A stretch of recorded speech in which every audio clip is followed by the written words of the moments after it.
தொடாதது ஒரு வாழ்க்கையாகுமா?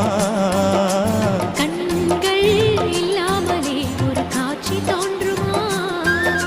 பெண்ணை தொடாதது ஒரு பெருமையாகுமா? முத்தம் சிந்தாமலே அது முழுமையாகுமா? முழுமையாகுமா? காதல் இல்லாதது ஒரு வாழ்க்கையாகுமா?